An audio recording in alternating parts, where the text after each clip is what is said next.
Le combat droite-gauche en politique française est une diversion. Aujourd'hui, j'ai décidé de ne pas m'attarder sur un point précis de l'actualité pour faire un bilan et vous expliquer mon point de vue.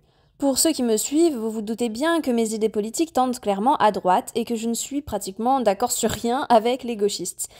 Mais je me suis aussi rendu compte que cette fracture entre les Français politisés n'a jamais été aussi marquée qu'aujourd'hui, notamment depuis les élections législatives de 2024. Pourquoi ? Eh bien parce que nous jouons le jeu de nos politiciens tout simplement.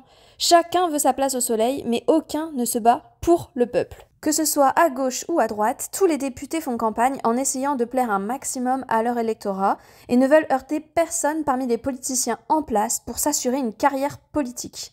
Résultat, ils travaillent pour eux en premier lieu. En second lieu, ils ne travaillent toujours pas pour les Français, mais pour leur parti politique. Et oui, pour avoir une existence politique, il faut une famille politique qui vous soutient, avec des financements publics et qui respecte les codes mis en place pour avoir un certain temps de parole sur nos chaînes de propagande, par exemple. Donc pour bien s'entendre avec les autres politiciens, mais aussi avec les médias, nos députés nous trahissent très régulièrement. Et le clivage droite-gauche n'est rien de plus qu'une diversion pour les mondialistes. Voyez toutes les lois et tous les financements qui passent constamment sans que le peuple n'ait quoi que ce soit à redire. La guerre en Ukraine, par exemple. Aucun sujet n'est plus important aujourd'hui pour les Français que de savoir si leurs impôts vont servir sur le front ukrainien pour une guerre perdue depuis longtemps.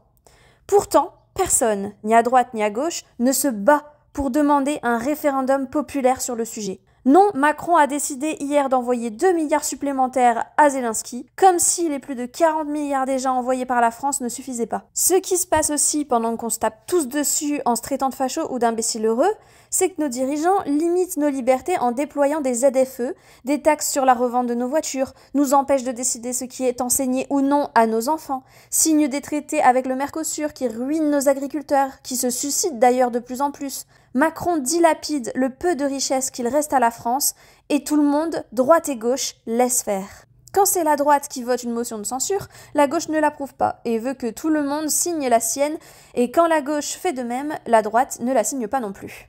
Il faut que chaque Français comprenne qu'ils bossent tous ensemble et que quoi qu'il arrive, nous ne serons bons qu'à payer la note si nous ne nous levons pas contre ces folies. Pour information, il y a des manifestations pour la paix qui auront lieu ce 27 et ce samedi 29 mars, donc venez nombreux si vous en avez marre de payer pour les folies mondialistes.